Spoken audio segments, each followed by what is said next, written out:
Boa tarde a todos, a todas. Vocês estão me ouvindo bem?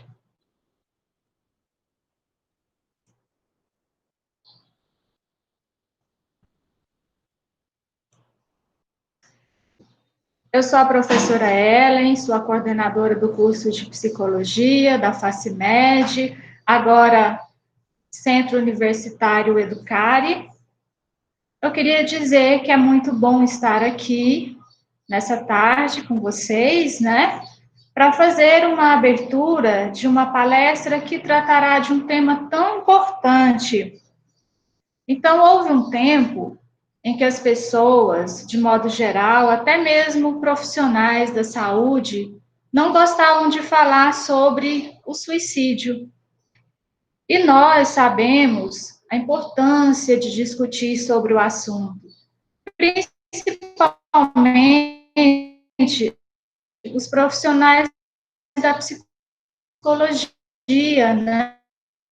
Nós, profissionais da psicologia, nós sabemos que falar sobre o suicídio tornou-se estratégia de prevenção mesmo. As ligas se uniram a fim de propor ações durante o Setembro Amarelo, que é o mês de prevenção ao suicídio. Então, dessa forma, nós estamos aqui hoje reunidos, né? E eu, para encerrar, né, a minha fala, eu recomendo que vocês aproveitem, todos vocês aproveitem a palestra e que sejam todos muito bem-vindos e muito bem-vindas. A palestrante de hoje, a psicóloga Flávia Caroline, eu quero dizer que nós estamos muito honrados com a sua presença. Muito obrigada.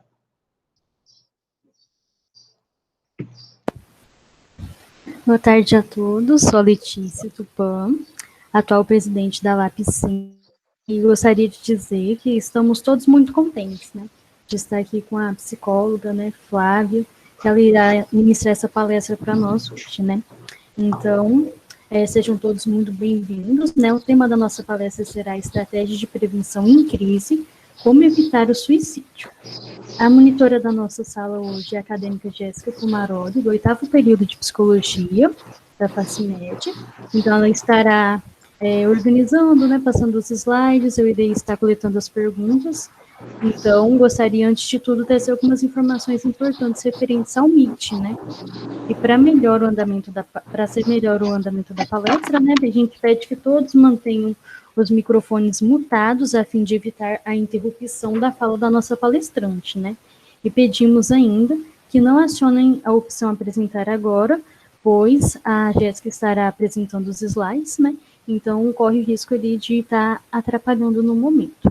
Então todas as perguntas podem ser direcionadas pelo chat. Estarei anotando tudo para serem respondidos durante o final. E também não esqueçam de tirar fotos, marcar o Instagram da Lica, né, da @lapsimfacimed, @latepcaqual e do curso, @psicologiafacimed. E sem mais delongas, a gente vai convidar agora a nossa querida palestrante estimada, né, psicóloga e mestre, Flávia Caroline Figel. Ela é especialista em psicologia clínica, terapia comportamental e cognitiva, mestre em ciências pelo programa de psicobiologia da Universidade de São Paulo, Ribeirão Preto, e especializando em prevenção e pós-venção do suicídio. Atualmente, ela trabalha na Secretaria de Estado de Saúde do Paraná, como psicóloga da Divisão de Atenção de Saúde Mental.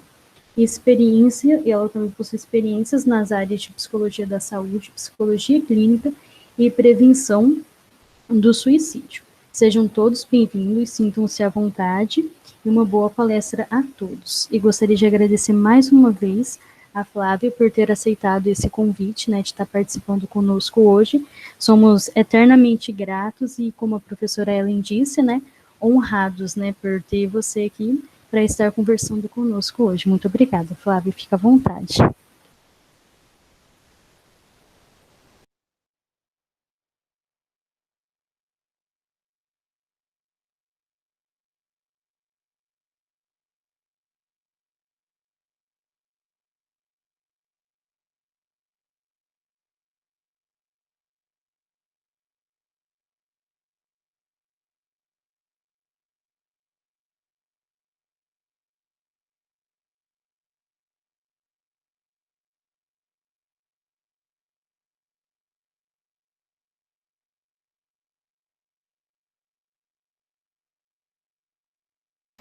Tudo bem, a gente aguarda.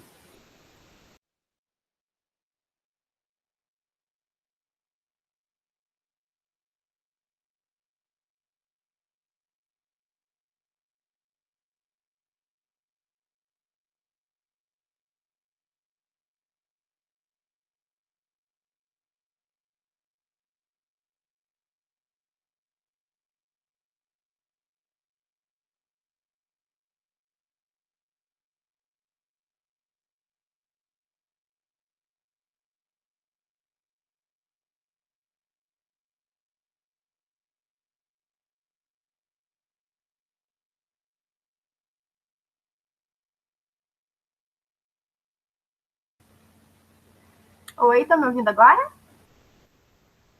Sim, estamos. Ótimo. Que bom. Boa tarde a todos e todas. Agradeço muito a apresentação e o convite. É um prazer estar aqui com vocês hoje, poder dividir um pouquinho esse conhecimento sobre prevenção do suicídio, que a gente sabe que é tão importante. Então, a Jéssica que vai passar os slides, né? E aí, pessoal, fiquem bem à vontade para fazer as perguntas no chat. Depois a gente vai deixar um tempo para que vocês possam tirar todas as dúvidas. Então, eu gostaria muito que vocês aproveitassem esse espaço para que a gente possa discutir mesmo sobre o tema, tá? Qualquer coisa, vocês vão me avisando, tá? Se estiver falhando alguma coisa ou falhando o som, vocês me avisam que a gente vê. Pode passar, Jéssica. Eu sempre começo as minhas falas com essa frase, que é: o suicídio é um problema de todos. Essa frase, ela é do Schneidman, que é considerado como o pai da suicidologia, que é o estudo do suicídio. E ela mostra bem para a gente o quanto que a gente precisa trabalhar em conjunto para, de fato, conseguir prevenir o suicídio. Então, já se foi o tempo em que as pessoas achavam que a prevenção do suicídio ela era exclusiva de algumas áreas do saber, por exemplo, a psiquiatria ou a psicologia.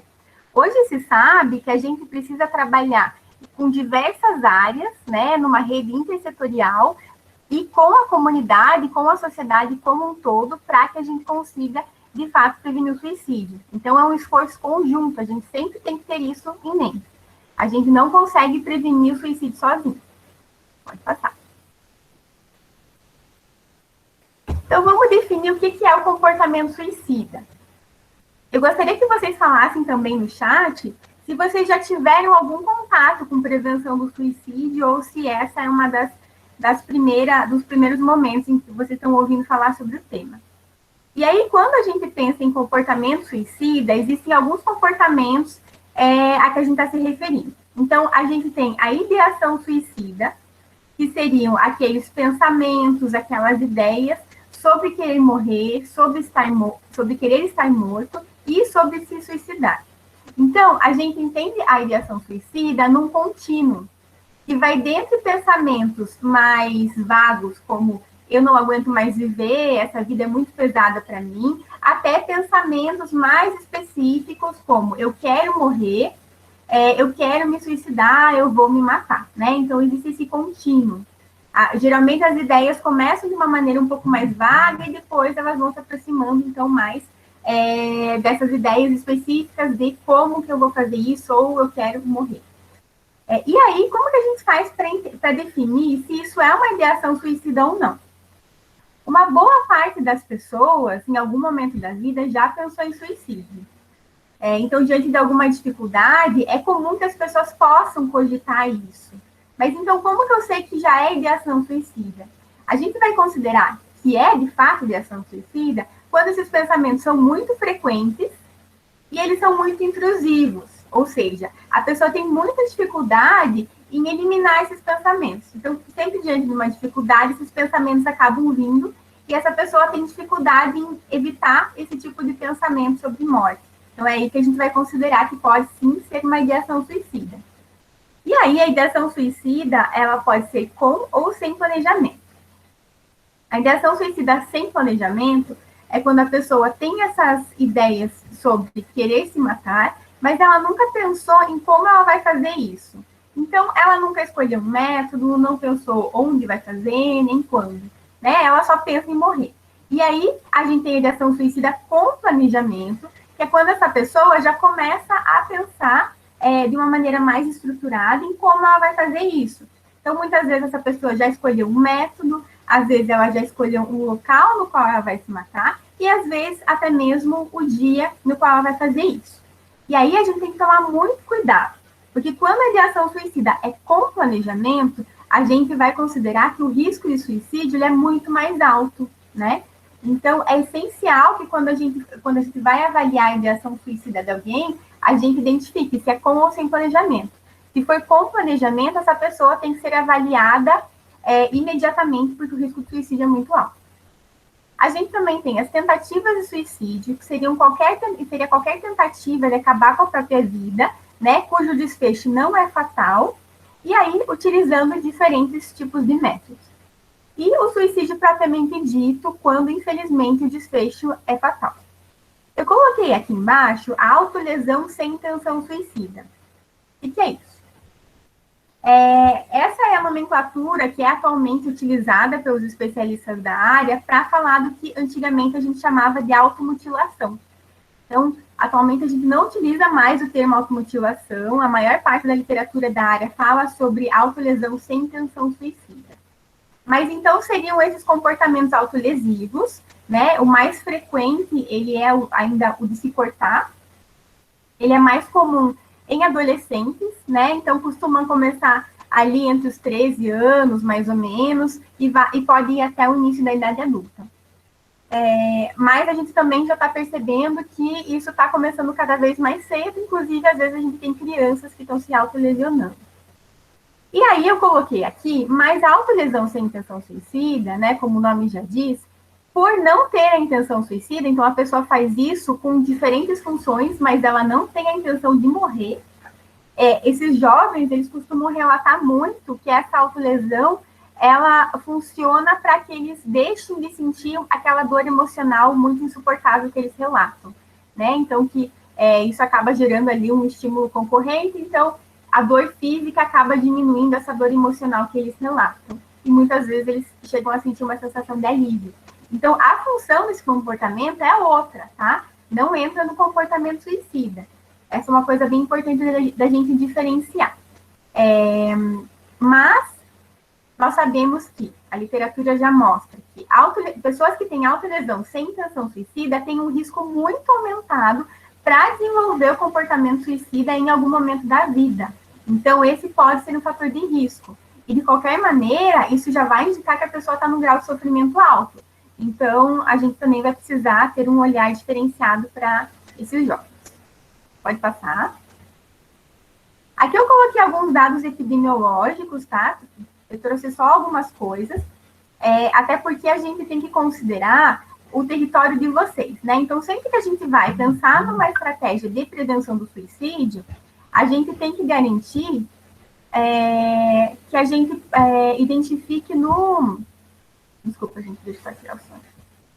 Que a gente identifique no nosso território como que está a situação do suicídio. Porque, por mais que a gente tenha alguns padrões que são mais ou menos comuns no mundo ou no Brasil, isso pode ser muito diferente em alguns territórios. Por isso que é muito importante a gente entender melhor os dados epidemiológicos da nossa cidade, né, do nosso município.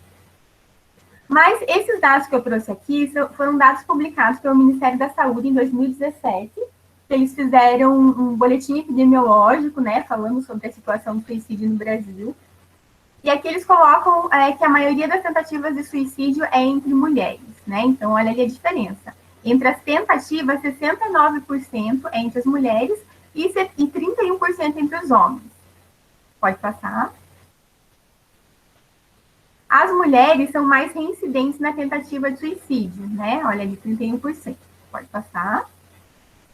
Enquanto os homens morrem mais por suicídio. Então, o número de suicídios em homem, aí a porcentagem é 79% para 21% das mulheres. Esse é um dado bem importante que, no geral, ele se reproduz no mundo todo da mesma forma, né? Com raras exceções, por exemplo, a China, onde o suicídio ele é muito maior entre mulheres do que em homens. Em todo o resto do mundo, a gente tem esse padrão aqui, o suicídio sendo maior entre homens do que entre mulheres.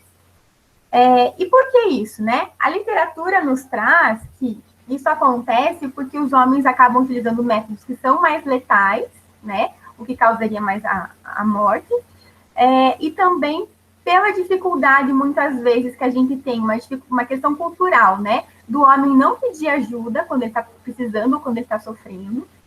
E também que os homens talvez esconderiam mais a intenção suicida, né? Então, às vezes, eles acabam tendo um maior planejamento e escondendo essa intenção mais do que as mulheres. Mas aí, a gente tem que tomar um grande cuidado, né? Quando vocês se formarem, vocês, né, não sei onde que vocês vão trabalhar, se vocês vão trabalhar na rede de saúde, mas uma coisa que na minha experiência eu vi muito, que a literatura também traz, né? Mas na prática a gente acaba vendo bastante. É que é muito comum que os profissionais de saúde entendam que se as mulheres tentam mais, mas acabam não morrendo, isso significa que elas não vão se suicidar, né? Ou que elas correm um risco menor, ou então que elas estão fazendo isso para chamar atenção, né? Depois eu vou falar sobre isso, que é o mito do suicídio. Mas a gente tem que tomar muito cuidado, porque a literatura mostra que cada tentativa vai se tornando um pouco mais letal. Então, muitas pessoas acabam realizando várias tentativas até o momento em que elas acabam morrendo por suicídio, né? Então, não é que as mulheres não morram por suicídio, elas morrem sim, mas elas costumam acabar, elas acabam fazendo mais tentativas para ter esse desfecho fatal. Então, a gente tem que tomar muito esse cuidado e né, no ambiente de trabalho, ajudar muito na diminuição desse estigma que existe. Pode passar. Esse é um dado bem importante também, que esse boletim nos trouxe, de que a mortalidade é mais prevalente em idosos com mais de 70 anos. Então, no Brasil, a gente vê essa taxa bem alta aqui entre os idosos, né? Que é uma população que até então era muito negligenciada quando a gente pensava tanto em saúde mental quanto em risco de suicídio. Então, a gente tem que tomar um cuidado especial com eles, né? Nessa apresentação, até eu esqueci de falar sobre algumas especificidades com relação à saúde mental e esse período de pandemia, mas depois, se vocês quiserem, vocês podem me perguntando e a gente discute isso. Porque é claro que nesse momento de pandemia, os idosos estão especialmente vulneráveis. Inclusive, existem algumas pesquisas que mostram, claro, a gente não tem pesquisas agora, né, da nossa pandemia da Covid-19, mas existem estudos sobre epidemias anteriores, né, por exemplo, algumas epidemias na China, que mostram que os idosos, porque eles sempre vão ser um grupo de risco, né, então eles sempre vão ter que ficar mais isolados em epidemias, eles acabam ficando muito mais vulneráveis e muitas vezes acabam tendo números de suicídio mais altos nesses períodos de pandemia. Então, a gente precisa tomar um cuidado especial, né, nesse momento com os idosos. Mas aqui, destaco que vocês precisam, sempre quando forem pensar numa estratégia de prevenção do suicídio, identificar no município de vocês como que vai acontecer esse padrão, tá? Porque ele pode ser muito diverso. Uma vez, por exemplo, eu fui dar uma capacitação sobre prevenção do suicídio no município aqui do Paraná. E aí que a equipe me contou, né, a equipe de saúde do município, contou que quando eles começaram a fazer atividades de prevenção do suicídio, eles leram que o suicídio é muito alto entre jovens, e aí eles pensaram, perfeito, né, vamos fazer intervenção com os jovens. Fizeram a prevenção, não pareceu ter muito efeito ali nos dados deles sobre suicídio. Aí, eles foram olhar para os dados epidemiológicos que eles tinham. E eles perceberam que naquele município, quem mais estava se suicidando eram mulheres de meia idade. Eles tinham uma situação muito específica no município, que era um município que tinha, se não me engano, uma fábrica que tinha sido aberta há pouco tempo. Então, muitas famílias saíram das suas cidades anteriores e foram para essa cidade por causa desses empregos nessas fábricas. Então, e eram mulheres que tinham um nível socioeconômico maior, elas tinham se mudado para essa cidade, elas não tinham suporte social nessa cidade, nem opções de cultura e lazer, muito diferente do que elas faziam nas cidades anteriores, que eram cidades maiores. E aí, claro, né, o suicídio é multifatorial, mas algumas dessas coisas estavam influenciando muito nesse comportamento suicida. E aí o município percebeu que se eles ficassem só fazendo estratégia de prevenção para os jovens, eles, de fato, não iam conseguir prevenir suicídio, né? Porque a população deles era muito diferente. Então, a gente sempre tem que olhar para isso, para tentar identificar qual é o panorama na nossa região. Pode passar. Eu trouxe aqui alguns fatores de risco para o suicídio, que são aqueles fatores que vão aumentar o risco de uma pessoa se suicidar.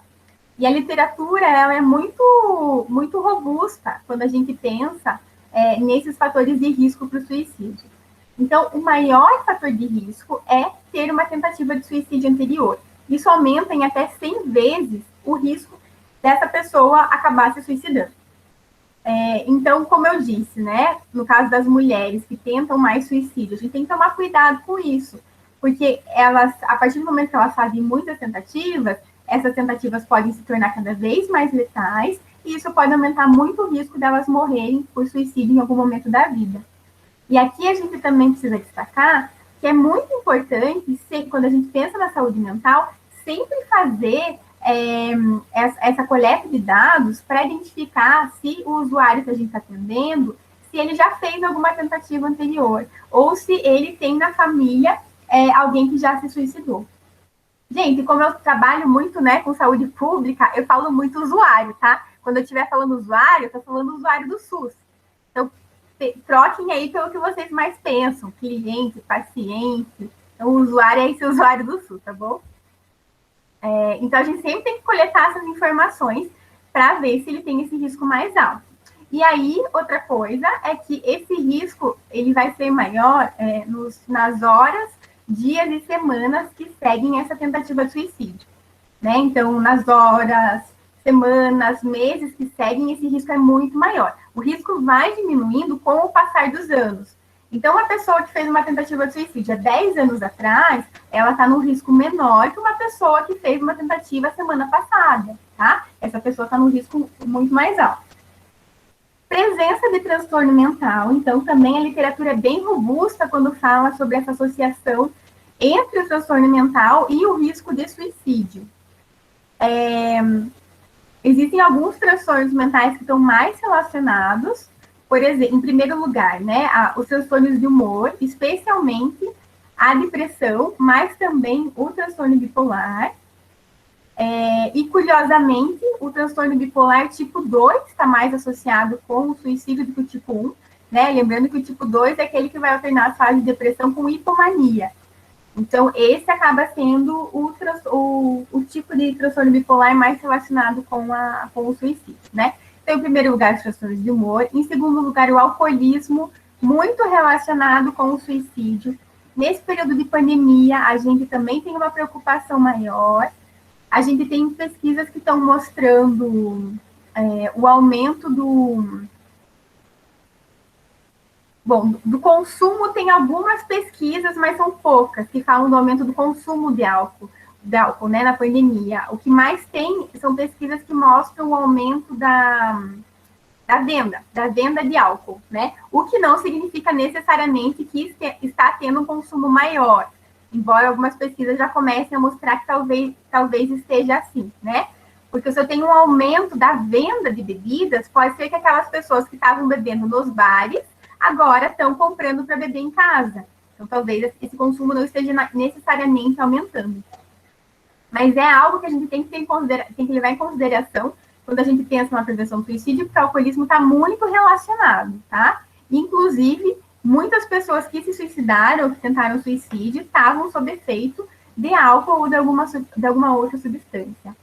A gente também tem associação da esquizofrenia com o suicídio, e dentre os transtornos de personalidade, a gente tem o transtorno de personalidade borderline, que também está bem associado.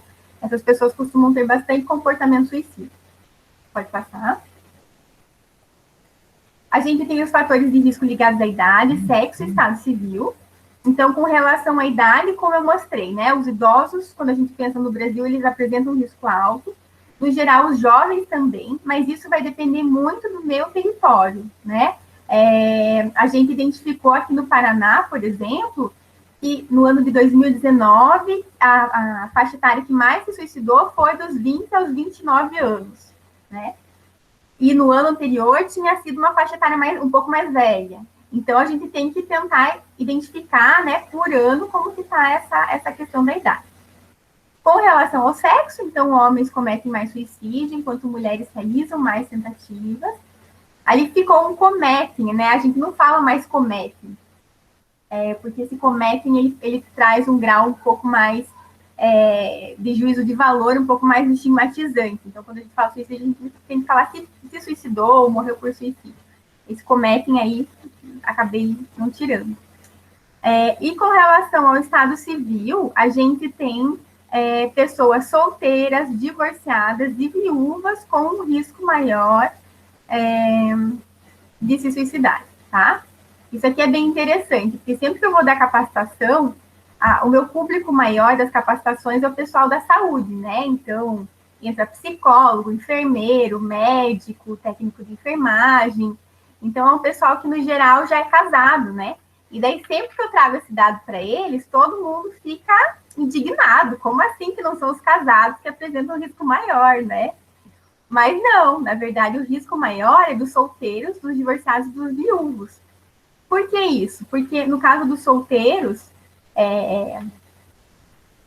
tanto dos solteiros quanto dos divorciados e viúvos, eles podem apresentar um suporte social menor, né? Não tem aquela pessoa próxima para contar. E no caso dos divorciados e viúvos, a gente tem o componente da perda também, né? Então, a perda do parceiro, seja por falecimento ou separação, também aí é um componente que aumenta o fator de risco. Pode passar. A gente tem alguns fatores ambientais. Então, abuso físico ou abuso sexual. Então, de forma geral, essa exposição à violência vai aumentar muito o risco. Então, seja violência física, psicológica ou sexual, o risco para suicídio e para desenvolver outro problema de saúde mental, de qualquer maneira, vai estar aumentado. E também uma atenção especial para o abuso sexual, porque existem muitas pesquisas que mostram o quanto o abuso sexual acaba se relacionando com o suicídio. Alguém perguntou ali do cometer, eu já vou explicar, como eu já vi ali, eu já vou explicar agora, tá? É porque antes se falava muito em cometer suicídio, mas quando a gente pensa no cometer, ele acaba tendo um caráter muito de... estou cometendo um crime, né? E, na verdade, isso é algo que está muito relacionado com a história do suicídio, porque a gente tem países em que o suicídio, ele ainda é criminalizado, né? No Brasil, até onde eu me recordo, ele nunca chegou a ser criminalizado, mas em muitos outros países ele era, né? Então, a pessoa que tentava suicídio e que não morria por suicídio, ela acabava sendo presa, né? Então, esse cometer ainda traz muito esse caráter da criminalização, né? Cometer o suicídio. Então, é melhor usar terminologias que tirem esse juízo de valor. Então, a gente fala se suicidou ou morreu por suicídio, de uma maneira mais simples. A outra coisa, aproveitando, né? Uma coisa que a gente vê muitos profissionais fazendo. Tentativa fracassada, tentativa bem-sucedida. As mulheres tentam mais suicídio porque as tentativas delas são menos efetivas. Não menos efetivas, mas não são de sucesso. Os homens fazem tentativas de sucesso. Também é uma terminologia que a gente tem que abolir, tá? A gente não fala tentativa de sucesso, tentativa fracassada, tentativa bem-sucedida, tá? Então, continuando ali nos fatores ambientais. Perdas recentes, então, ter alguma perda, seja o falecimento de alguém, a morte de alguém próximo, ou alguém querido, ou mesmo a perda do tipo separação de alguém, ou no caso dos adolescentes, mudar de escola, se afastar de um amigo muito querido, né? Tudo isso vai se constituir como perdas recentes e também vai aumentar o risco. E lembrando também que agora, no período da Covid, muita gente enlutada, né? Depois, se vocês quiserem, eu falo um pouquinho melhor sobre isso. Mas, então, é algo também a se considerar. Pouco apoio social, então, essas pessoas que têm um baixo apoio social estão num risco muito maior. Já vou falar um pouquinho melhor sobre isso. E desemprego e dificuldades financeiras, dívidas, também é um fator de risco bem alto. Tanto que quando a gente tem, por exemplo, no município, em que tem demissão em massa, tem, de repente, uma fábrica que fecha e tem muitas demissões, a gente sempre vai ter que tomar cuidado, porque esses indivíduos vão estar muito mais vulnerabilizados. Pode passar. Nós temos alguns fatores culturais. Então, sociedades nas quais pedir ajuda é considerado sinal de fraqueza, e sociedades em que é valorizada a independência. Então, se eu valorizo muito a independência, e eu vejo uma pessoa, né, um colega meu que está sofrendo, eu não me meto, né, não interfiro nisso, porque eu penso, não, ele está sofrendo, mas se ele quiser ajuda, ele me procura. Melhor eu não me meter, né, deixa que ele tenta lidar com as coisas dele, se ele precisar, ele vem me pedir ajuda. Mas, às vezes, essa pessoa não vai pedir ajuda, né? Então, sociedades nas quais há essa valorização de independência, cada um por si, acabam estando num risco muito maior. Também a pressão social por determinados padrões de aparência, comportamento, desempenho. Então, hoje a gente tem as mídias sociais, né? A gente tem questão de Instagram, de Facebook, e o quanto que a gente acaba criando uma sociedade em que o quanto você é benquisto é determinado pelo número de curtidas que você recebe, por exemplo, né? Então, são coisas que a gente precisa considerar, e considerar muito pensando também nas crianças, né? Nos adolescentes, e nessas diferenças entre gerações, né? Agora a gente tem as crianças de hoje, elas são expostas à internet e às mídias sociais desde a barriga da mãe, né? A mãe está grávida, ela já está postando lá no Instagram. Claro, não estou dizendo que isso está errado, mas é algo que a gente precisa considerar, porque a gente ainda não tem dimensão de qual vai ser o efeito nessas crianças de serem criadas nesse tipo de ambiente desde cedo, sendo muito expostas, né? Pode passar. Mas nem tudo são fatores de risco. A gente tem também alguns fatores de proteção, que são aqueles fatores que vão proteger a vida do indivíduo. Então, bons vínculos afetivos, e aqui precisam ser vínculos afetivos de qualidade. E aí é importante, quando vocês forem atender, né, uma pessoa, uma família, identificar se esses vínculos afetivos são, de fato, bons vínculos afetivos. Às vezes a gente pensa, não, mas a pessoa tem uma família grande, está sempre perto da família, acho que ela tem bons vínculos, acho que ela está protegida. Mas nem sempre o familiar vai ser fator de proteção, às vezes o familiar pode ser fator de risco, né? Até uma coisa interessante da gente pensar com relação, por exemplo, o que a gente chama de abordagem do tentante. A abordagem do tentante é um termo criado pelo Major Diógenes, que é um bombeiro lá de São Paulo, né? Ele é bem famoso, assim, na internet, ele fala muito bem. E ele vai falar sobre como que é feita essa abordagem, a pessoa, por exemplo, que está em cima de uma ponte tentando se jogar. E aí, é importante tomar muito cuidado para ver isso, quem é o familiar de proteção e quem é o familiar de risco. Então, se você resolve chamar a mãe, porque você acha que, não, a mãe, né, então vai ser fator de proteção, e na verdade o problema dessa pessoa que está tentando suicídio é justamente a mãe, pronto, você aumenta o risco da pessoa se jogar e ainda se jogar ali na frente da mãe, se você deixar essa mãe chegar perto da cena, né? Então, são alguns cuidados que a gente precisa tomar, tá?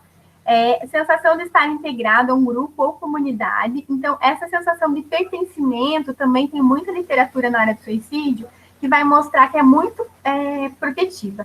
Então, você está integrado, seja a um grupo religioso, um grupo comunitário, um grupo de esporte ou de algum outro hobby, acaba gerando essa sensação grande de pertencimento, que também é muito protetiva.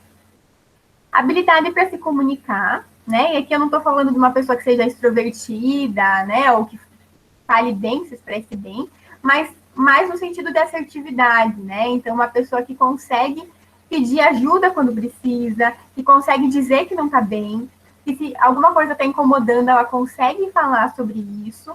É claro que essas pessoas estão mais protegidas, porque elas vão aumentar a chance desse conflito, né, dessa dificuldade ser solucionado. disposição para pedir conselhos diante de decisões importantes. Então, também, pessoas que ouvem os outros, que estão dispostas a aprender com os outros, também estão mais protegidas. Então, elas não precisam ficar errando sozinhas, né? E ali, acabou cortando ali no fim, mas tinha objetivos de vida. Então, pessoas que têm objetivos de vida, têm planos, têm metas, elas também estão muito mais protegidas. Porque elas têm algo, né, pelo que viver. E aí, uma intervenção importante para essas pessoas com comportamento suicida, não no período de crise, né? Então, no período da crise suicida, a gente não vai ficar explorando isso, a gente vai explorar num segundo momento. Mas é ajudar essa pessoa a desenvolver esses objetivos, esses planos, essas metas de vida. Claro que de acordo com o que essa pessoa quer, né? De acordo com a história dela. Pode passar. E o maior fator de proteção que a gente tem é o suporte social. Então, pessoas que têm esse suporte, que têm esse apoio social, estão muito mais protegidas. E aí elas estão protegidas, não só porque elas têm com quem contar, né? Então, se eu precisar, eu sei que eu posso recorrer aos meus amigos, aos meus familiares, eles podem me ajudar, podem me ajudar a resolver algum problema que eu não estou conseguindo resolver, mas também porque se eu tenho um suporte social bem fortalecido, as pessoas podem perceber que eu não estou bem, né? Então, um colega de trabalho, um amigo do trabalho, de repente, pode perceber, né? E pode me abordar. Então, poxa, Flávia, você sempre ia almoçar com a gente, né? Estava sempre bem, e de um tempo para cá você não almoça mais, você está se isolando muito. O que está acontecendo? Você está precisando de ajuda? Tem alguma coisa que a gente possa fazer por você? Então, esse suporte social, ele é muito protetivo, gente. Então, a gente sempre vai ter como um dos objetivos na intervenção com essas pessoas é fortalecer essa vinculação, seja social, seja comunitário, tá? Pode passar. Eu trouxe aqui alguns sinais de alerta. Então, esses sinais são sinais para a gente identificar que essa pessoa, que alguém pode estar em risco de suicídio. Mas aqui a gente tem que tomar um cuidado, tá? O suicídio, ele é um fenômeno complexo e multifatorial. Então, são diversos fatores que vão estar associados com o suicídio, né? Diversos fatores que juntos vão favorecer um suicídio.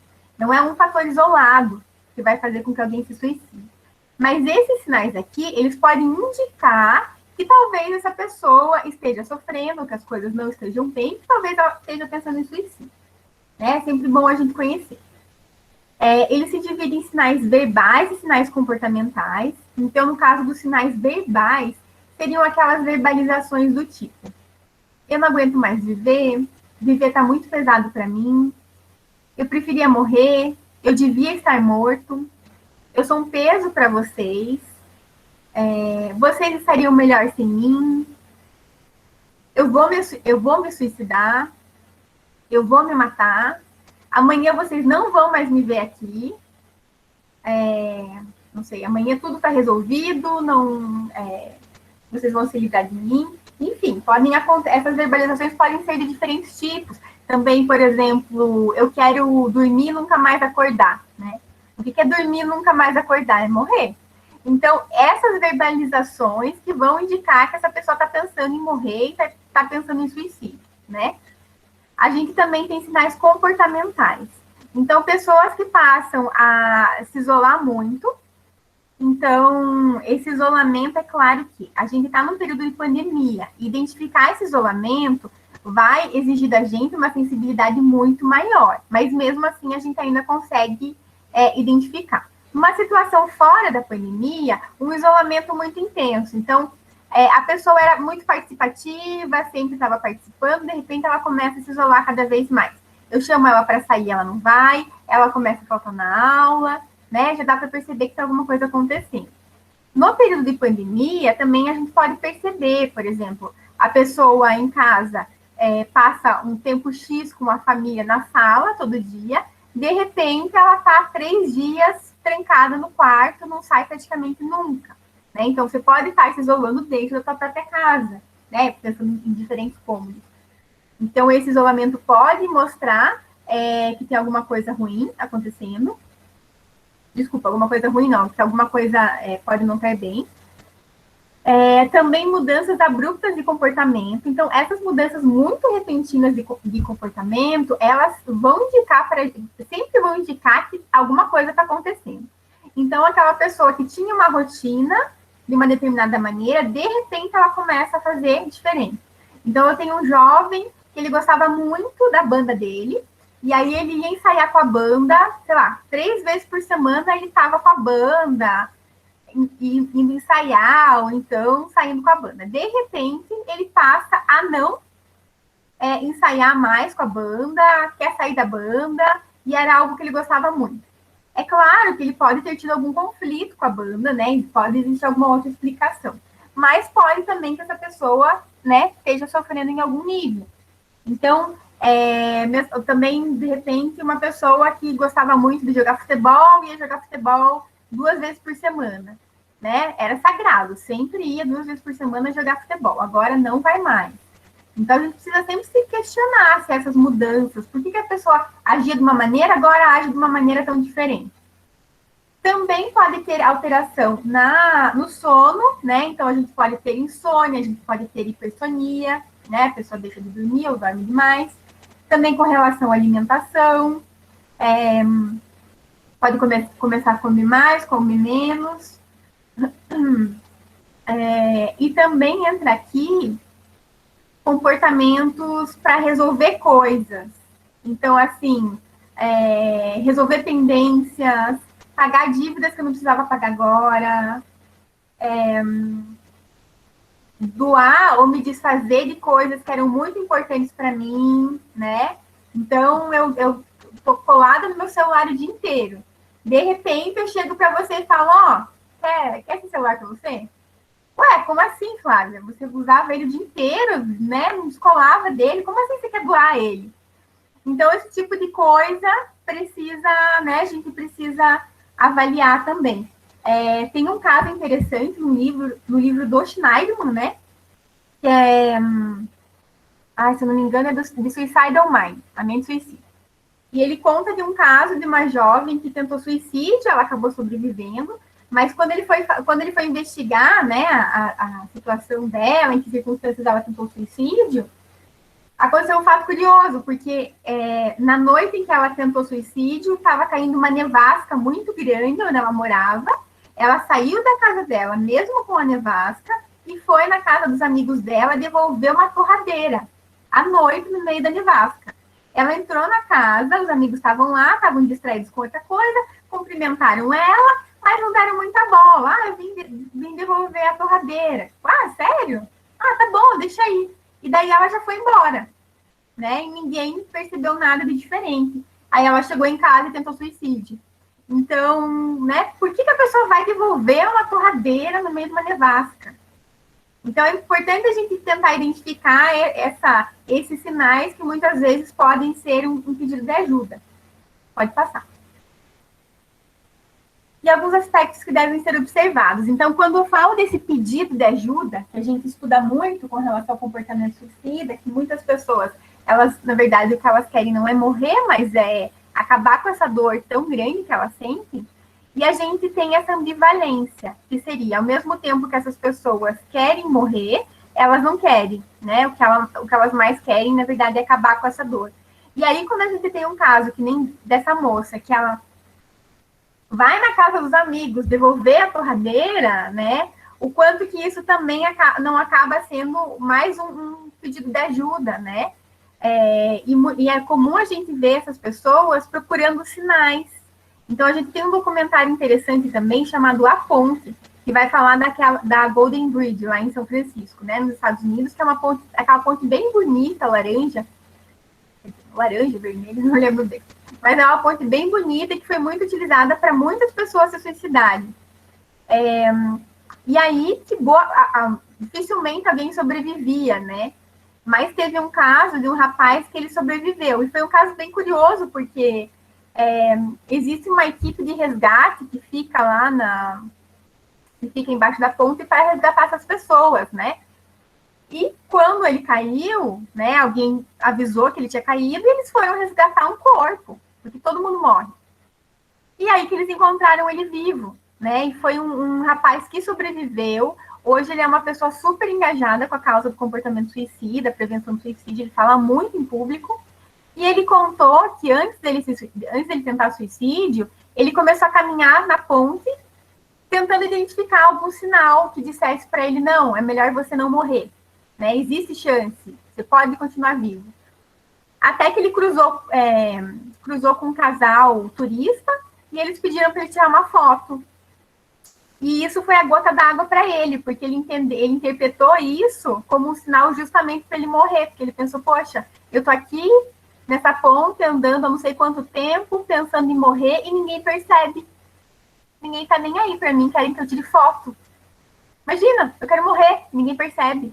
Então é melhor que eu morra mesmo. E aí ele foi lá e tentou.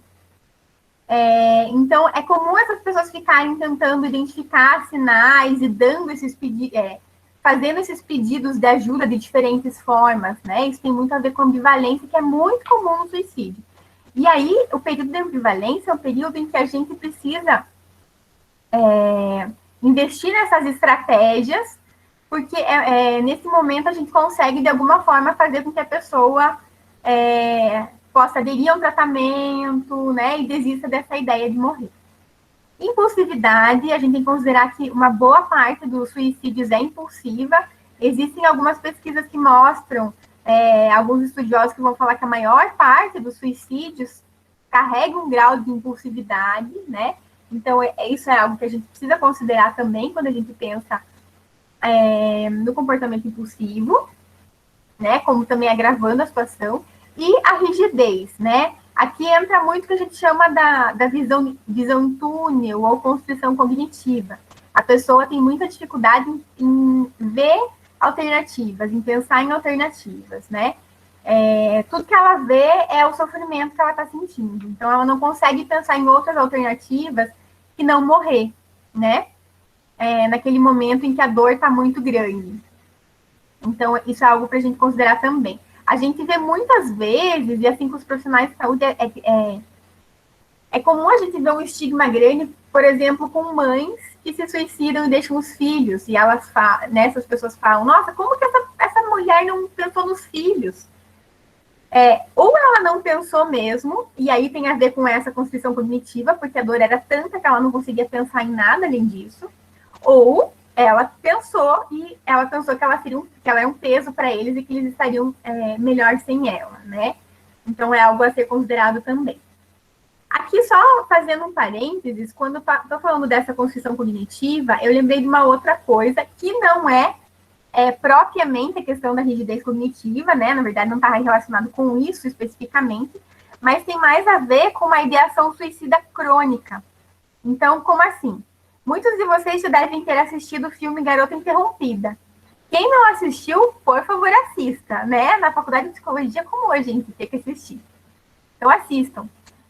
E se quem assistir, né, ou quem já assistiu, lembrem da personagem da Winona Ryder. Eu esqueci o nome dela. Mas, né, ela vira amiga da Angelina Jolie no filme e tudo mais. E a Winona Ryder, ela tem um diagnóstico de transtorno borderline no filme. E tem uma frase que eu acho, assim, esplêndida, porque mostra muito essa questão desse comportamento suicida crônico, e que é uma coisa muito comum no transtorno borderline, que ela fala assim, o quanto que pensar em suicídio se torna, assim, uma coisa corriqueira e habitual, né? Então, perdeu o trem, se mate. Viu um filme legal? Viva! Conheceu alguém legal? Viva! Ele te deu um fora, se mate. Então, tudo vira esse tudo ou nada, né? Então, é bem interessante ver esse filme para entender essa relação com a morte que algumas pessoas acabam criando, né? O suicídio como uma alternativa. Se nada der certo, eu me mato. E isso, às vezes, acaba criando até como que eu posso dizer? Uma certa tranquilidade, né? Porque eu tenho essa opção. Então, se nada der certo, eu me mato. A gente tem que sempre olhar para essas pessoas que vão desenvolvendo essa ideação de uma maneira mais crônica. Pode passar? Cuidado com a falsa melhora, isso é bem importante. O que é essa falsa melhora? Às vezes eu tenho uma pessoa que está com muita ideação suicida, às vezes já fez alguma tentativa de suicídio, ou pensa muito nisso, e de repente essa pessoa que estava muito mal, ela melhora. da noite para o dia. E às vezes é da noite para o dia mesmo, tá, gente? E aí as pessoas ao redor podem pensar, puxa, essa pessoa melhorou, que bom, que passou. Era uma fase ruim, agora ela tá bem. Até porque muitas vezes esse entorno dela não consegue manejar muito bem a situação. Então, causa um certo alívio, ufa, passou esse momento ruim. E aí a pessoa vai lá e se mata. E aí ninguém consegue entender. Ué, mas ela tinha melhorado. O que é essa falsa melhora? Durante aquele período de ambivalência que eu falei para vocês, é um período que pode ser um pouco mais agitado para a pessoa, porque a pessoa ela ainda está mais incomodada. Será que eu morro? Será que eu vivo? Eu quero me livrar desse sofrimento, não aguento mais. Eu não sei, será, né? E aí, em alguns casos, a pessoa pode passar dessa ambivalência para a decisão mesmo de eu quero morrer. Não tem mais o que eu posso fazer na vida, eu vou morrer. E essa decisão, quando elas chegam nesse pensamento de que sim, a melhor coisa que eu posso fazer é morrer, elas podem ficar tranquilas. Isso pode gerar uma certa tranquilidade. E essa tranquilidade pode causar essa falsa impressão de melhora. E aí a pessoa, na verdade, não melhorou, ela só está decidida a morrer e ela vai lá e se mata. Então a gente sempre tem que cuidar com essa falsa melhora. Pode passar. Eu trouxe aqui alguns mitos sobre o suicídio, né? Que é bem importante a gente sempre tentar desfazer esses mitos, que ainda correm muito. A pessoa suicida está decidida a morrer, né? Vocês já devem saber que não, porque, pelo que a gente conversou, existe essa ambivalência, né? É um período bom, inclusive, para a gente fazer as intervenções. Falar sobre o suicídio é uma má ideia. E pode ser interpretada como um estímulo. Jamais. Essa é uma coisa que é um mito muito forte até hoje, de que se eu falar sobre suicídio, ou se eu perguntar sobre suicídio, eu vou dar ideia para a pessoa, né? Então, eu estou aqui falando sobre suicídio, estou dando ideia. Na verdade, a ideia já está lá. O que eu posso fazer é perguntar sobre isso, e aí poder ajudar a pessoa, né? Ajudar para que ela busque um tratamento, busque um apoio, né? Para que ela saiba que sim, tem como se livrar dessa dor tão grande de uma forma que não seja morrendo, mas a ideia está lá, né? Não sou eu que vou dar essa ideia. As pessoas que ameaçam se matar não farão isso, querem apenas chamar a atenção, né? Então, como eu disse, é muito comum que essas pessoas falem sim sobre essa intenção de suicídio. Uma parcela muito grande das pessoas que se suicidaram falaram sim que elas queriam morrer em algum momento da vida delas. Desculpa, em algum momento da vida delas, não. Nas semanas anteriores a elas se suicidarem, tá? Então, é muito comum que essas pessoas falem sobre isso, sim. Esses casos que escondem completamente a intenção de se matar são minorias. A maior parte das pessoas falam. E isso não tem a ver com chamar atenção, tem a ver com esse pedido de ajuda, com essa ambivalência, com essa vontade de ser resgatado, né? A maioria dos suicídios acontece repentinamente, sem advertência prévia. Também é um mito, né? A gente sabe que a maior parte dos suicídios teve alguma... Geralmente a gente sabe isso por causa do que a gente chama de autópsia psicológica, que é feita quando uma pessoa morre por suicídio, né? Para entender a vida dela, entender as últimas semanas, meses dela. E a gente sabe que a maior parte do suicídio sim acontece com algum aviso, né? Essa pessoa fala de alguma maneira. E é proibido que a mídia aborde o tema do suicídio. Isso aqui é bem polêmico, tem muita gente que ainda pensa assim. A cada ano menos. Pode passar. E por que as pessoas acham que a mídia não pode falar sobre isso? Por causa disso aqui, ó. O efeito Werther. O que é esse efeito Werther? Depois me contem se vocês já ouviram falar sobre isso. Ele está cada vez mais difundido. Então, tem esse livro aqui, né, Os Sofrimentos do Jovem Werther, que foi escrito pelo Goethe, um escritor alemão. E quando ele escreveu o livro, muitos jovens alemães começaram a se suicidar. E aí eles começaram a perceber que talvez tivesse relacionado com o livro. Ah, mas como que eles sabiam? Bom, eles sabiam porque essas pessoas tinham idades próximas ao personagem, né, que era o Werther, passavam por problemas parecidos com o dele, que era uma situação amorosa, usavam roupas parecidas com a dele, né, como era a descrição do personagem, e porque utilizaram o mesmo método que o Werther no livro. Então, vocês podem imaginar o pânico que isso causou. Imagina, eu publico um livro, jovens no meu país começam a se matar. Que horror, melhor não falar mais sobre o tema, né? Então, por isso que durante muitos tempos se propagou essa ideia de que a gente não pode falar sobre isso. E a isso a gente começou a chamar de efeito Werther, que é o efeito de contágio. Então, esse é um efeito que de fato existe, e se eu fico divulgando suicídio de uma maneira que é inadequada, que é pouco responsável, pode dar origem a esse efeito de contágio. E foi uma coisa que algumas pesquisas já foram feitas mostrando o que aconteceu com o 13 Reasons Why, né? 13 razões por quê. Vocês devem ter acompanhado a série, pelo menos a história básica da série. Então, na série, apareceu uma cena da Hannah, né, que é a personagem principal, de fato se suicidando, mostrando o método, tudo. E aí já foram feitas pesquisas, né, com especialistas do suicídio, que mostraram que teve, sim, um efeito de contágio. Então, alguns jovens começaram a se suicidar depois da vinculação dessa série. Por isso que hoje a série mudou, né? Aquela cena foi cortada, eles colocam mensagens sobre a questão da prevenção do suicídio, tudo isso para diminuir esse efeito Werther. E a gente também tem o efeito Papageno, que é menos conhecido ainda. O Papageno, né, veio dessa peça, a Flauta Mágica, em que o Papageno, que é esse personagem aí que está na esquerda, ele quer morrer. E aí a Papagena, que é essa da direita, convence ele a não morrer, né? Que existem razões, sim, para continuar vivo. E os outros personagens também vão mostrando razões para ele viver. E, em decorrência disso, o Papageno desiste de morrer, né? Então, ele desiste de se matar. E então, esse efeito Papageno seria o efeito que a gente tem quando a gente informa adequadamente, de maneira responsável, fala sobre o suicídio de uma maneira correta, o efeito protetivo que a gente tem de pessoas que estão pensando em morrer, perceberem que elas podem acabar com esse sofrimento de uma outra maneira que não seja morrendo. Pode passar. Eu só esqueci de falar ali que tem um manual da Organização Mundial de Saúde que fala especificamente para a mídia, tá? Como que a mídia pode divulgar esses casos de suicídio de uma maneira que seja responsável. Depois, se alguém quiser que eu explique um pouquinho como que é isso, me avise que depois eu explico. Pode passar? Então, vamos entrar um pouquinho na prevenção. Pode passar.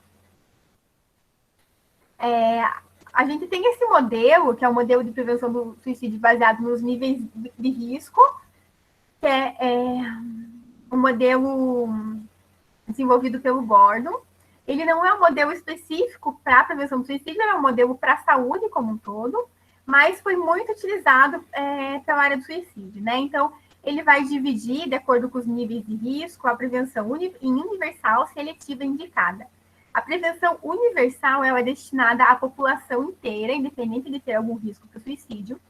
Prevenção seletiva é indicada para os grupos mais vulneráveis, né, os grupos de risco ao suicídio. E a prevenção indicada ela é destinada àquelas pessoas que já apresentam um comportamento suicida, seja uma ideação, seja tentativa de suicídio. Pode passar. A prevenção universal, né, que é até, inclusive, uma das que eu mais gosto, destinada para a população como um todo. Então, a gente tem a restrição do acesso aos meios de suicídio. Essa é uma das estratégias mais destacadas pela Organização Mundial de Saúde. É uma das que tem a melhor efetividade. Então, o que é isso? A gente identifica no nosso território essas pessoas, quais são os métodos mais utilizados, então, no meu município, né? Como que as pessoas estão se matando ou estão tentando suicídio? Qual é o método? E aí a gente tem que tomar um cuidado, tá? Deixa eu fazer um parênteses aqui, que é uma coisa que eu sempre falo. A gente não sai por aí falando em método, tá, gente? Não sei se vocês já perceberam que eu não fico falando em método aqui com vocês. A gente tem que tomar muito cuidado. Infelizmente, a gente vê muitos profissionais, especialmente no Setembro Amarelo, que não têm formação na área, que não estudaram nada sobre prevenção do suicídio, que não se capacitaram nem um pouco para poder fazer uma palestra, instrumentalizando pessoas e mostrando quais métodos são mais letais, sem querer. Essas pessoas, no geral, têm muita boa vontade, mas a gente tem que tomar muito cuidado para não ficar discutindo o método com essas pessoas. E às vezes a gente vê pessoal da saúde fazendo isso, tá? De uma forma muito estigmatizante. Então, não acredito que você tomou isso para se matar. Você sabia que com isso você não se mata? Se você quiser se matar mesmo, você toma tal e tal remédio. Gente, pelo amor de Deus, né? E as pessoas fazem isso. Às vezes elas não contam o que elas fazem, mas a gente vê elas fazendo. Então, tomar muito cuidado com isso. E aí, então, o que é essa restrição do acesso? Eu verifico qual é o método. Então, por exemplo, uma coisa que acontece muito no meu estado, que é o Paraná. Não sei como que está no estado de vocês. A questão do agrotóxico é um problema grande. Então, existem pesquisas que já mostram que a exposição prolongada aos agrotóxicos acaba desenvolvendo problemas de saúde mental, né, entre eles o suicídio, mas o agrotóxico ele também é utilizado como meio para o suicídio. E aí a gente tem alguns agrotóxicos que são extremamente letais. E às vezes a gente vê crianças, aqui no Paraná tem casos de crianças que tomaram, ingeriram, enfim, determinado agrotóxico e morreram. Então, nesse caso, fazer uma regulação maior desses agrotóxicos, fazer uma articulação junto com a Secretaria da Agricultura, ver como que eles estão tendo acesso a esses métodos, né? Enfim, uma ação grande aqui no Paraná com relação ao chumbinho, por exemplo. O chumbinho é proibido. Mas aí você vê que tem gente que está se suicidando com isso. Ué, mas compraram onde? Né? Então, você precisa fazer uma ação integrada com a vigilância sanitária, por exemplo, para interditar esses lugares, identificar onde foi comprado, para identificar e punir essas pessoas. E aí vai com relação a diversos métodos de suicídio, né? A questão das armas de fogo, por exemplo, é algo que a gente precisa pensar, né? Quando a gente trabalha com prevenção do suicídio, é muito complicado a gente ser a favor do armamento civil, por exemplo, porque existem muitas pesquisas que mostram o quanto a disponibilidade de arma de fogo aumenta muito o risco de suicídio, especialmente por se tratar né, de um método mais letal. Nos Estados Unidos, por exemplo, é o primeiro método utilizado, né, para o suicídio. Então, toda essa restrição, colocar barreira em ponte, barreira em lugar alto, se eu identifico que tem um prédio, né, identificar isso, a gente tem que tomar cuidado. Cobertura midiática responsável, que é o que eu falei para vocês, né? A importância da mídia divulgar de uma maneira que seja uma maneira responsável, uma maneira correta, e sempre divulgando onde essas pessoas podem procurar ajuda. Se eu tenho uma pessoa que está lendo uma notícia e ela já está sofrendo, ela precisa saber onde ela pode procurar ajuda. Também entra aqui política de saúde mental, melhoria do acesso à saúde mental. Pode passar.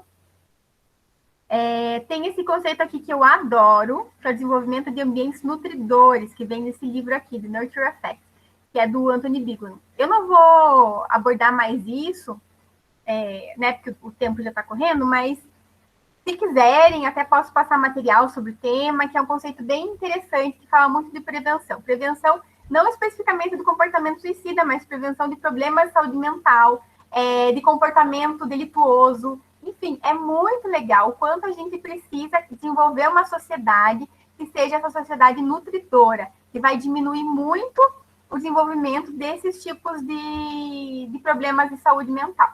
Então, a gente tem que trabalhar desde o comecinho, a gente trabalha com mulher grávida, né? Antes do bebê nascer, a gente já está trabalhando. Pode passar. E entra aqui o que vocês devem conhecer muito bem, né? Por isso que eu fui chamada nesse mês, que são as campanhas, né? Que vão abordar a conscientização sobre o suicídio. A gente tem o dia 10 de setembro, que é o Dia Mundial de Prevenção do Suicídio, e a gente tem o Setembro Amarelo, que é o mês nacional de prevenção do suicídio no Brasil. Só o Brasil que tem um mês inteiro, tá? No resto do mundo é o dia 10. E essas campanhas, elas têm o objetivo de conscientizar e diminuir o estigma do suicídio. Mas a gente tem que fazer ação de prevenção do suicídio o ano inteiro. Não dá para esquecer disso. Pode passar. Prevenção seletiva, que é feita para aqueles grupos de risco. Aqui a gente vai incluir o tratamento de pessoas com transtornos mentais. Se eu sei que esse é um risco alto, essas pessoas estão mais vulneráveis, eu preciso tratar adequadamente de uma maneira precoce transtornos mentais. Apoio para vítimas de violência, que a gente sabe, né, a violência está muito relacionada ao comportamento suicida. Treinamento de guardiões, que vem do inglês gatekeepers. Eu gosto muito dessa estratégia, porque ela vai favorecer que pessoas-chave na comunidade atuem na prevenção do suicídio. Então, essas pessoas-chave podem ser lideranças religiosas, lideranças comunitárias, podem ser professores, policiais, enfim, pessoas-chave na comunidade que vão aprender a identificar que uma pessoa está em risco de suicídio, e aí elas vão ajudar nessa articulação com os serviços de saúde para que essa pessoa seja atendida, tá? O agente comunitário de saúde, ele também atua muito nesse sentido, pode nos ajudar muito, muito sobre isso. As linhas telefônicas de auxílio à crise também nos ajudam muito. O município pode criar uma linha assim, e no Brasil a gente tem o CVV, que é o Centro de Valorização à Vida, que é o mais famoso. Pode passar. A prevenção indicada, que é para as pessoas com comportamento suicida. Aqui a gente inclui acompanhamento de pessoas com risco de suicídio, acompanhamento de pessoas com história de tentativa de suicídio, avaliação e monitoramento de comportamentos suicidas. Então, a gente vai precisar acompanhar essas pessoas de uma maneira mais prolongada, tá? Para garantir que elas, de fato, diminuam esse comportamento suicida. E também entra aqui a qualificação de profissionais para atuarem com comportamentos suicidas, que é um pouco do que a gente está fazendo hoje. Pode passar. Pós-venção, importantíssimo, gente, muito esquecido. A pós-venção é o trabalho com os enlutados por suicídio. Então, a pós-venção vai ser essas estratégias, essas ações com esse público. O objetivo é diminuir o impacto nos enlutados, né? Porque a gente sabe que é um luto muito complicado. Complicado que eu digo aqui, difícil, tá? A gente tem o conceito de luto complicado, que pode sim acontecer nessas pessoas que perderam alguém por suicídio, mas não necessariamente. Mas, de fato, é um luto que acaba sendo um pouco mais difícil, porque existe um estigma muito grande com relação à morte por suicídio, né? Então, o sofrimento dessas pessoas é bem grande. Prevenção do suicídio em gerações futuras. Então, a gente conhece, né, pessoas que têm famílias de pessoas que se suicidaram. Então, a gente tem que quebrar esse ciclo. E entra aqui assistência e grupos de apoio, tá? E tem um manual da Organização Mundial de Saúde também que mostra como que a gente cria um grupo de apoio. Pode passar. Aqui, já finalizando minha fala, só para a gente pensar algumas coisas com relação à abordagem dessa pessoa, tá? Então, o profissional de saúde não deve ter receio de investigar se o indivíduo apresenta risco de suicídio, né? Pelo contrário, ele precisa investigar, mas ele vai ter que abordar com cautela de maneira gradual. Eu não chego no usuário e digo, e aí, está pensando em morrer? Né? Não é assim, tem que ter um contexto. Como que está a tua vida? Você está contente com a tua vida? Ai, não, eu estou sofrendo, então como está esse sofrimento? Eu estou muito mal, está tudo muito difícil. E como que você está lidando com isso? Em algum momento você já pensou em morrer? Daí a pessoa fala já, né? Ou não. Tem uns que falam, não, credo. Daí você vai ver que talvez, de fato, não tenha. Mas, às vezes ele fala, sim, já pensei. E aí que você vai fazendo, né, perguntas. Mas você já pensou como você vai fazer isso? Nossa, Flávia, mas eu pergunto desse jeito? Sim, porque a gente precisa identificar se essa pessoa tem um método. Lembra que eu falei? É claro que eu não vou falar, não vou dar opções para ela, né? Mas eu vou perguntando para ver como está essa situação. O ideal é que quem pergunte seja o profissional que tem maior vinculação com esse usuário, né? Para garantir que ele vai falar, para que ele se sinta acolhido. Reservar um tempo para o paciente, para que ele se sinta-se acolhido e compreendido. Ele precisa de tempo para falar sobre essa dor dele, né? Não vai ser no corredor, não vai ser em 10 minutos que ele vai falar sobre ideação suicida. Pode passar. Aqui a Organização Mundial de Saúde, num dos manuais, dá algumas dicas de como se comunicar, tá? Então, importante ouvir atentamente, fica calmo, entender os sentimentos da pessoa. Claro, né, gente? Aqui estou falando com o pessoal da psico, principalmente, que já tem uma formação voltada para isso, mas isso aqui é bem importante quando a gente vai trabalhar com profissionais de saúde que não necessariamente sabem como abordar uma pessoa com alguma questão de saúde mental, né? Pra gente, isso aqui é o feijão com arroz, né? mas vale a pena sempre lembrar. Ter empatia, dar mensagens não verbais de aceitação e respeito. E até já adianto que essa questão da empatia, eu particularmente, na minha vivência, encaro como uma das coisas mais difíceis que tem. Como ajudar essas pessoas a terem empatia pela pessoa que quer morrer, porque muita gente não tem. Então, isso é muito complicado. Algumas pessoas têm muita empatia, né?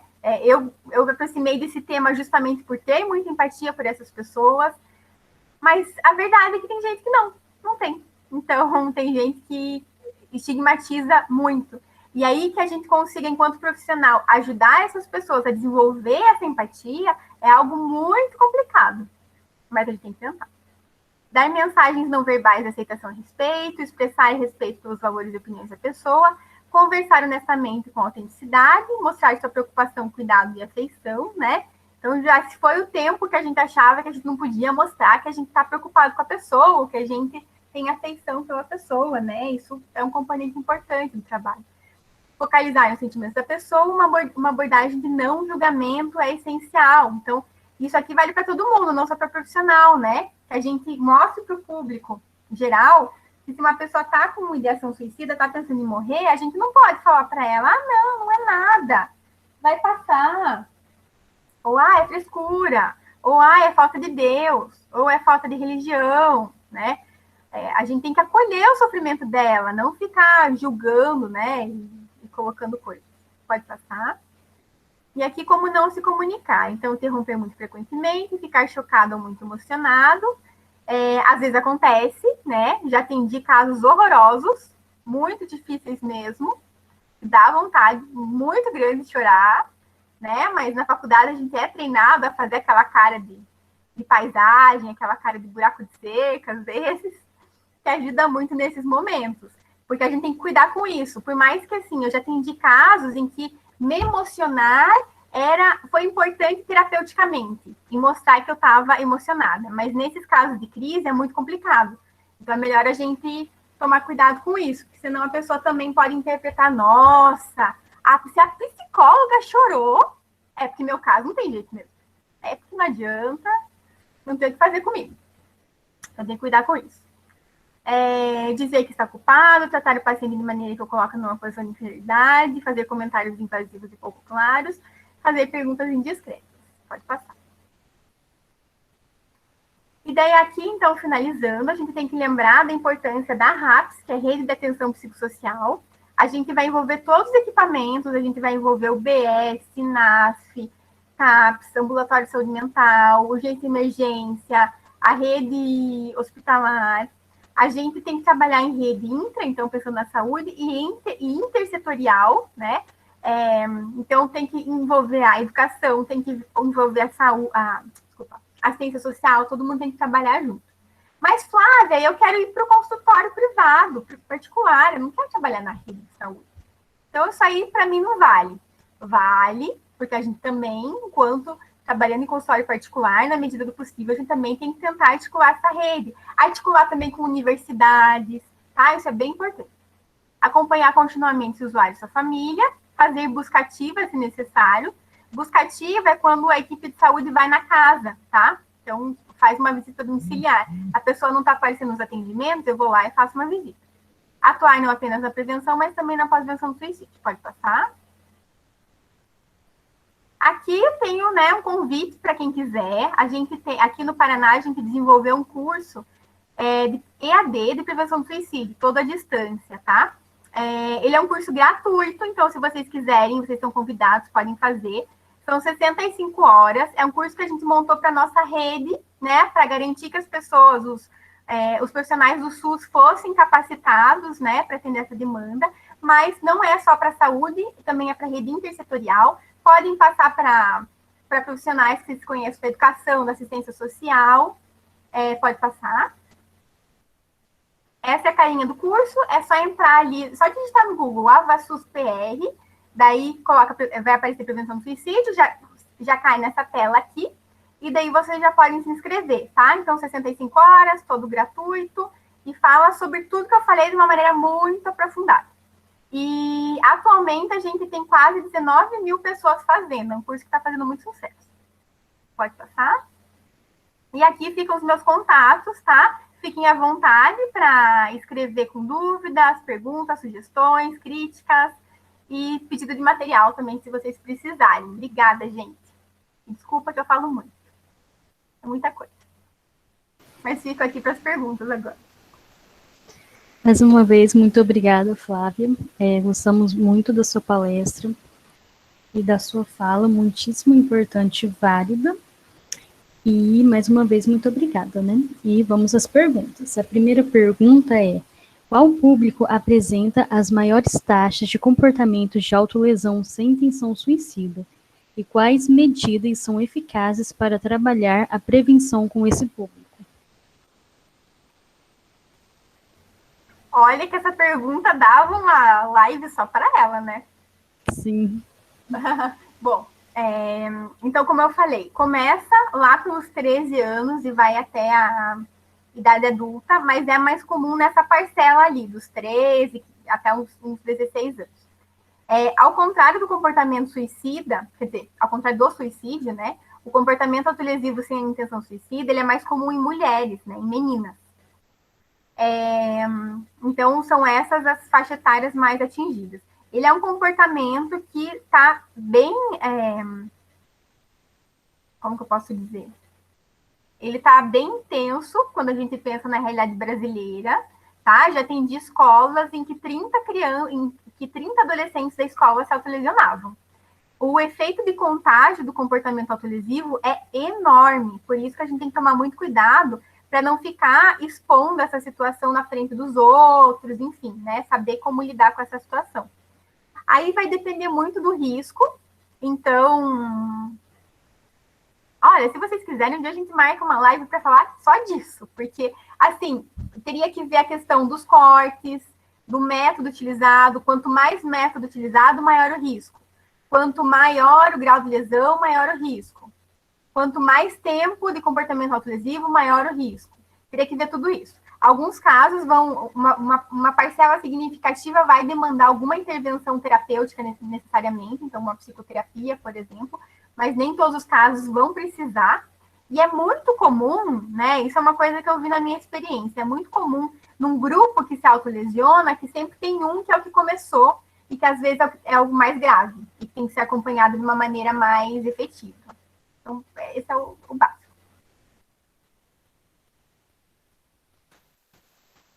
Obrigada. A próxima é: hoje o SUS faz 30 anos. Qual a importância do SUS no manejo das crises suicidas?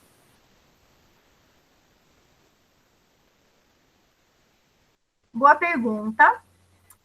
Eu sou muito suspeita para falar, porque desde que eu me formei, tirando assim o meu primeiro emprego, mas que foram 3 meses, eu sempre fui profissional do SUS. Então, o SUS ele é essencial quando a gente pensa na crise suicida. Ele permite que todas as pessoas, de uma maneira que seja universal, né, possam ser atendidas quando a gente pensa na prevenção do suicídio. E, inclusive, às vezes, a gente vê que a rede pública, às vezes, até consegue dar dependendo do território, claro, gente, mas consegue dar uma resposta até melhor para o comportamento suicida, porque fica mais fácil fazer essa articulação da rede, não só da rede intrasetorial, quanto intersetorial. Então, é essencial, né? E no Paraná, a gente tem trabalhado muito para fortalecer a nossa rede, para que eles possam atender esses casos de comportamento suicida. Se vocês fizerem o curso, né? Ele é um curso que não tem tempo, vocês podem fazer no tempo de vocês, é bem tranquilo. Vocês vão ver o tanto de possibilidade que tem, né? Tudo aquilo que eu falei dos 3 níveis de prevenção, no SUS a gente tem que fazer tudo aquilo.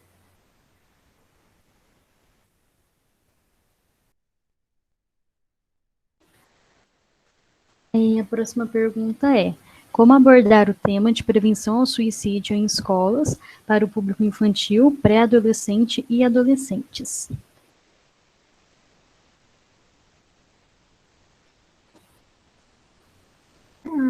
Bom, tem algumas coisas que a gente tem que considerar.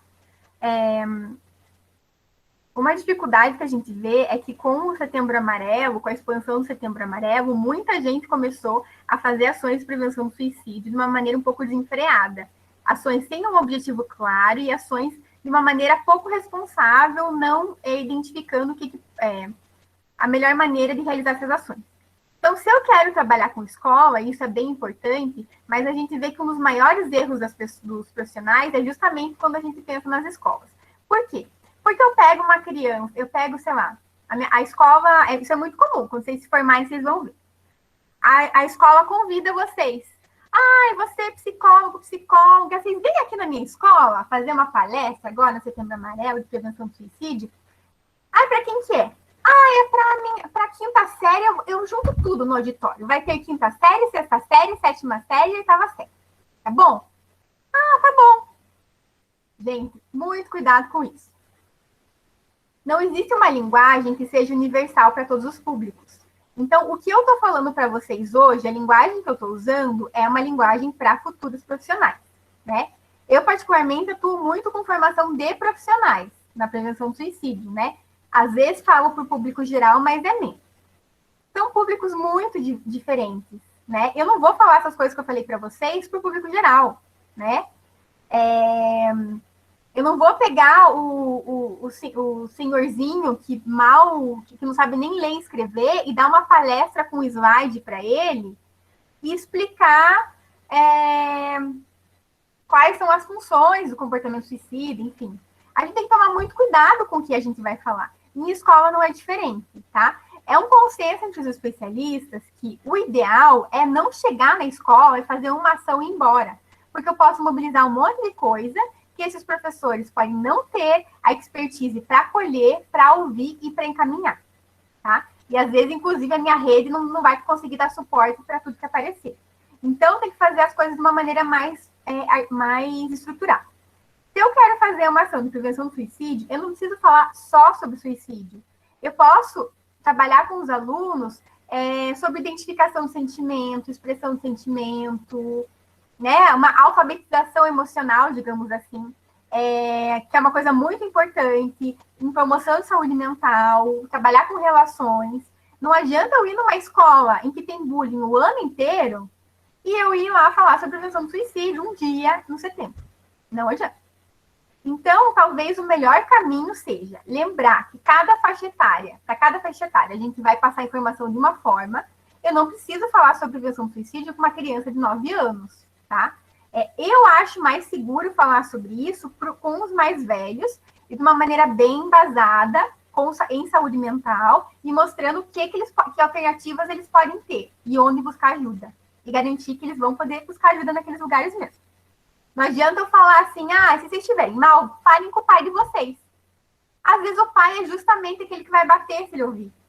Daí pronto, coloquei a criança ou adolescente numa furada, né? Então, isso é importante considerar. E também uma boa opção primeiro, fazer um trabalho com os professores.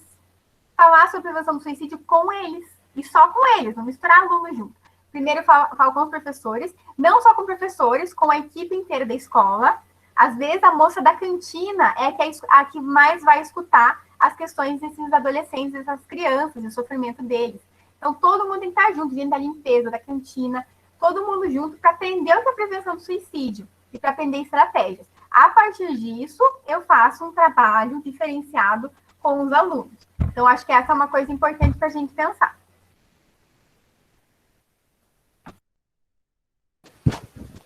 A professora Laís tem 2 perguntas que ela gostaria de abrir o microfone para poder fazê-las. Professora Laís. Olá, gente. Boa tarde. Estão me ouvindo?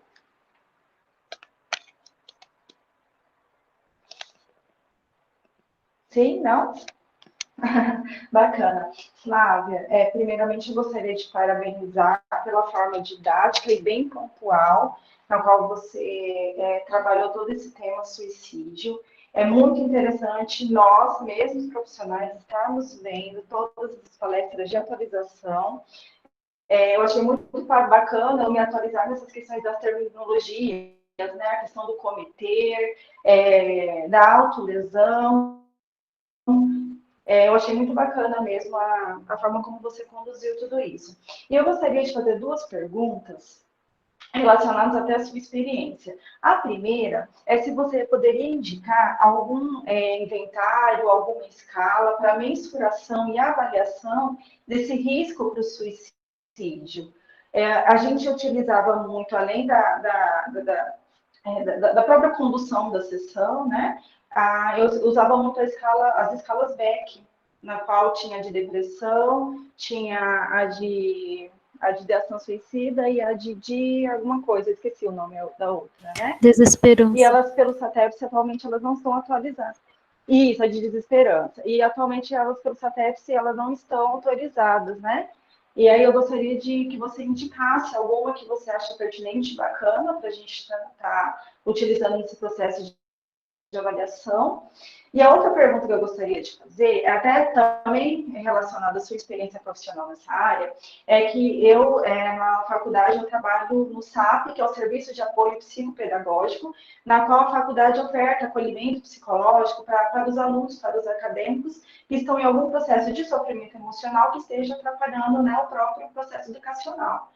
E uma das frustrações, das angústias e dos medos que eu percebo muito nos alunos que eu atendo em psicologia é o receio do atendimento ao paciente suicida e da qual eles presenciam ou ficam sabendo que um paciente ou cliente deles acabaram fazendo essa tentativa. E eles se sentem maus profissionais, frustrados, envergonhados, tristes, né? Como se fosse culpa deles aquilo que estaria acontecendo. Então, gostaria que você verbalizasse um pouco sobre a sua experiência e como conduzir isso quando o seu paciente ou quando o seu cliente acaba cometendo não, desculpa, não pode utilizar, quando ele acaba se suicidando ou fazendo essa tentativa. Obrigada, mais uma vez.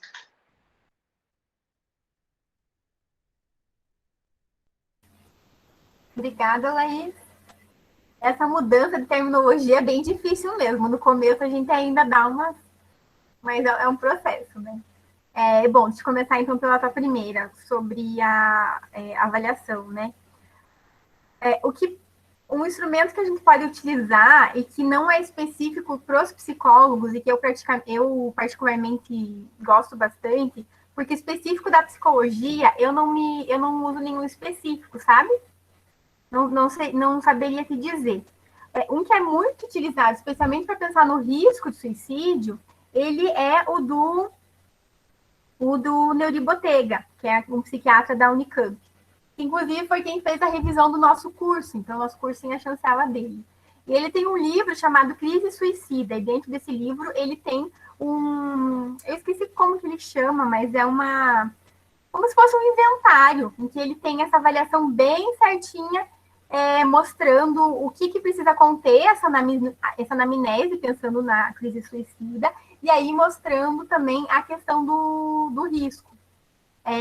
Tem alguns... E assim, isso também está na internet, tá? Por mais que esteja no livro dele, isso já está disponibilizado na internet, não é específico para psicologia. É claro, ele não é ele não é validado ou normatizado, né? Foi ele que desenvolveu, com base na experiência dele, mas muitas das pessoas que trabalham na temática da crise suicida utilizam esse instrumento e gostam muito, porque ele consegue contemplar bastante o que a gente precisa com relação a isso. E aí também daí vai mostrando mostra também a questão do risco, né? Que a gente vai trabalhar com risco baixo, médio e alto. Esse risco, eu sempre esqueço o nome, teve alguns autores que deram uma atualizadinha, se quiserem podem me mandar e-mail que eu passo para vocês. Mas tinha uma apostila da Associação Brasileira de Psiquiatria, se eu não me engano é Suicídio, Conhecer para Agir, alguma coisa assim. É uma mais antiga, que lá eles descreviam bem a questão dos níveis de risco, né? O alto, baixo e médio, escreviam meio que como é. E com relação à sua segunda questão, é algo bem importante mesmo da gente poder discutir, né? Entender o quanto a gente não é... Como que eu posso dizer? Nós não somos heróis, né? A gente tem que se tirar desse papel. O professor Neuri Botega, inclusive, em várias palestras que ele dá, ele fala muito sobre isso. Porque é uma pessoa que já tem ali 30 anos de experiência com comportamento suicida, né? Uma das maiores referências no Brasil. Ele fala o quanto ele se sentia, assim, onipotente, né? No começo da carreira, achando que ele ia dar conta de tudo. E o quanto ele foi vendo que não é assim que a coisa funciona. E a gente não trabalha sozinho. Por isso que no suicídio, cada vez mais, a gente tem que pensar em dividir essa responsabilidade. Eu não posso, eu, profissional, ser a única responsável por esse paciente. Eu preciso dividir essa responsabilidade com a família, com outros profissionais da rede, dependendo da situação, né? Então, é algo bem importante, assim. E outra coisa que a gente tem que considerar é que aqui a gente está falando de uma maneira didática, mas existem casos muito complicados de comportamento suicida, que é muito difícil de manejar, né? Eu acho que a gente tem que entender esses dois lados. A gente não pode achar o comportamento suicida tão difícil de manejar assim, a ponto de não querer mexer com isso, porque também não é assim. Mas a gente também não pode achar que é algo tão simples que alguns casos a gente não vai acabar perdendo, porque isso, infelizmente, pode acontecer ao longo da prática, né? E uma outra coisa que também, né, os especialistas falam muito, é que a gente tenta prevenir o suicídio, mas a gente provavelmente nunca vai conseguir chegar a suicídio zero, porque nenhuma comunidade, nenhuma cultura nunca teve zero suicídios, né? Existem casos que passam, né? Que é difícil de manejar, existem casos mais complicados que outros, mas é importante a gente sempre continuar se especializando, né? Ver quais são as nossas dificuldades, quais são as nossas questões. Claro, também ver, né, com que a gente vai se identificando mais. Tem gente, por exemplo, dentro da área da suicidologia, que gosta mais, não só gostar, né, mas que atende mais enlutado por suicídio. Tem gente que atende mais a pessoa na crise suicida, né? Então, eu acho que, assim, é importante a gente entender que a gente não vai dar conta de tudo o tempo todo, não é assim que funciona, mas a gente tem que sempre ir se especializando ao máximo, né? Então, façam o curso, quem tiver interesse, ajuda bastante. E é isso, mas, assim, temos que continuar tentando, não podemos desanimar.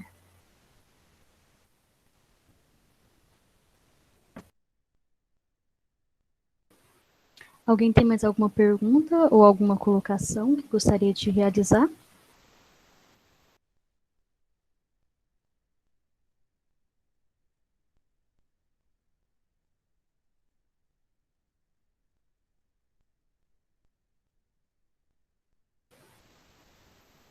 Alguém? Última oportunidade para a gente poder liberar nossa palestrante maravilhosa.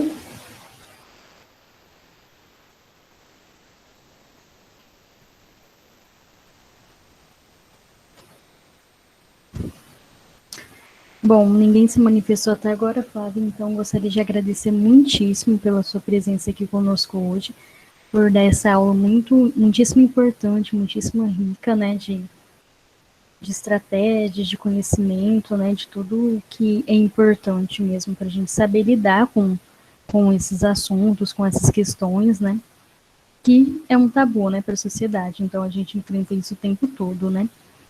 Você melhor do que a gente sabe, né, porque está na prática ali o tempo todo, né. Então queremos mesmo agradecer por se disponibilizar, né, ter esse tempo e com certeza a gente vai marcar a outra palestra, sim, para falar sobre os comportamentos autolesivos, e é outra prática muitíssimo importante também, né, que acontece muito.